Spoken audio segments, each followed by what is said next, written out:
તો આજે આપણે બનાવીશું ચણિયાચોળી। તો આ લેસવાળી સાડી છે તેમાંથી આપણે બનાવીશું। તો આ રીતે આપણી લંબાઈ છે 26 ઇંચ। તો આ રીતે આપણે કટિંગ કરી લીધું।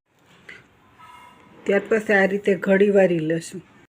તો આ રીતે આપણે ઘડીવાળો ભાગ છે તો ડબલ કાપડ છે તો તેને આપણે પહોળાઈમાં આપણે 17 ઇંચ લીધું છે તો ડબલ। તો આ રીતે આપણે નેફાનું કાપડ છે ઉપર છે તો 7 ઇંચ રાખીને આ રીતે આપણે ક્રોસમાં લાઇનિંગ આપી છે તે રીતે આપણે કટિંગ કરી લેશું। તો આ રીતે આપણું નિશાન છે તે રીતે આપણે કટિંગ હવે કરી લેશું।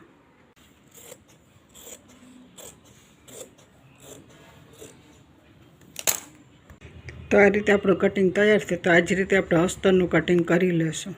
તો આ રીતે આપણું કટિંગ તૈયાર છે। તો આ રીતે અસ્તરનું કટિંગ કરી લીધું છે। ત્યાર પછી નેફાનું કટિંગ છે તે આ રીતે 5 ઇંચ અને લંબાઈ છે તે આ રીતે આપણે 32 ઇંચ છે। તો આ રીતે આપણું કટિંગ તૈયાર છે। તો હવે આગળ સીવી લેશું।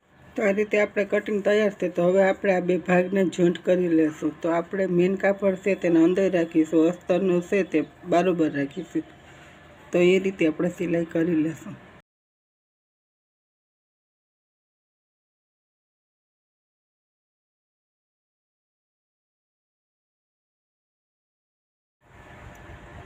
તો આ રીતે આપણે સિલાઈ લઈ લીધી છે। તો હવે આપણે બે ભાગ છે તે ઉપરના તેમાં સિલાઈ લઈ લેશું તો આપણે નેફો મૂકવામાં સરળતા રહેશે।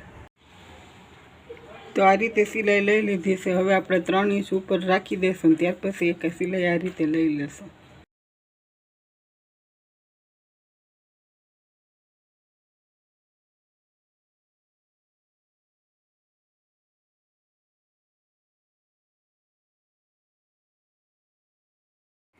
તો આ રીતે સિલાઈ લઈ લીધી છે। હવે તો આપણે ઉપર એક સિલાઈ લઈને નેફો મૂકી લેશું।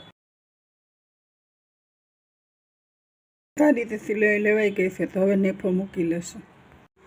તો આ રીતે હવે આપણે નેફો મૂકી લેશું।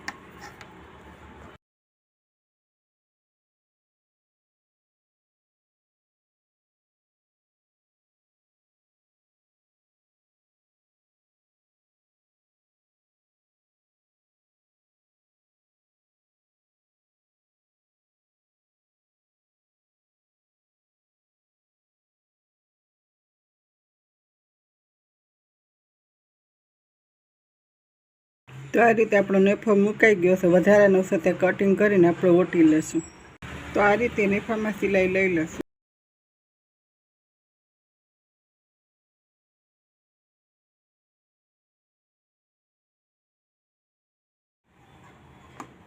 તો આ રીતે આપણો ચણિયાચોળીનો ચણિયો તૈયાર છે।